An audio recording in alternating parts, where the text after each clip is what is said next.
Salafi Wahabi juga menggunakan filsafat untuk menguatkan akidah mereka. Hanya saja filsafat yang mereka gunakan termasuk filsafat yang rusak atau sesat. Misalnya, Wahabi mengatakan setiap sesuatu yang ada pasti bertempat. Maka jika Allah tidak bertempat, berarti Allah tidak ada. Jika Allah tidak ada di atas, tidak ada di kanan, tidak ada di kiri, dan tidak ada di bawah, berarti Allah tidak ada. Oleh karenanya Allah ada di atas arsy, kata logika Salafi Wahabi. Logika Salafi Wahabi ini sesat setidaknya karena dua hal. Yang pertama, bertentangan dengan hadis Rasulullah Sallallahu Alaihi Wasallam. Dalam Sahih Bukhari disebutkan bahwa suatu ketika Rasulullah ditanya, ada di mana Allah sebelum diciptakannya makhluk? Atau bagaimana awal mula diciptanya makhluk? Lalu Rasulullah menjawab, Kanallahu walam yakun syai'un ghairuhu.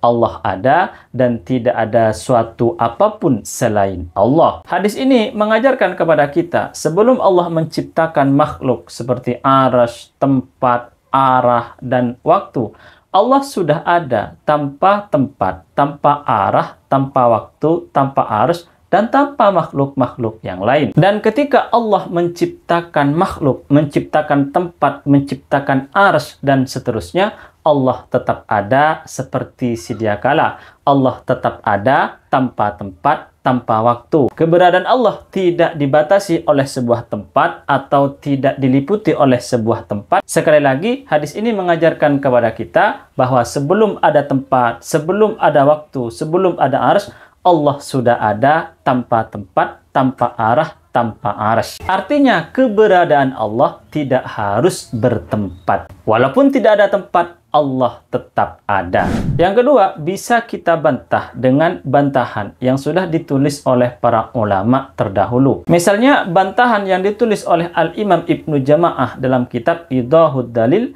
fi Qat'i Hujaji Ahli Ta'til. Bantahannya seperti ini. Jika Allah pasti bertempat dan tempat Allah di atas arsy, maka pertanyaannya, arsy atau sebuah tempat yang bernama atas arsy itu makhluk atau bukan? Jika jawabannya bahwa arsy atau sebuah tempat yang bernama atas arsy itu bukan makhluk, maka yang menjawab bisa kafir. Karena berarti ada selain Allah yang bukan makhluk Allah. Kalau dia menjawab bahwa arsy atau sebuah tempat yang bernama atas arsy itu makhluk, lalu sebelum arsy diciptakan, sebelum tempat diciptakan, Allah ada di mana? Lalu jika dia menjawab sebelum arsy diciptakan, sebelum sebuah tempat yang bernama atas arsy diciptakan, Allah ada tanpa tempat, berarti dia membatalkan konsepnya sendiri, dia menyalahi akidahnya sendiri. Karena kata dia, setiap sesuatu pasti bertempat. Kalau tidak bertempat, berarti tidak ada. Kemudian ada salah satu Wahabi junior yang mengatakan bahwa sebelum arsy diciptakan, Allah itu ada di ama. Pertanyaannya, ama itu makhluk atau bukan?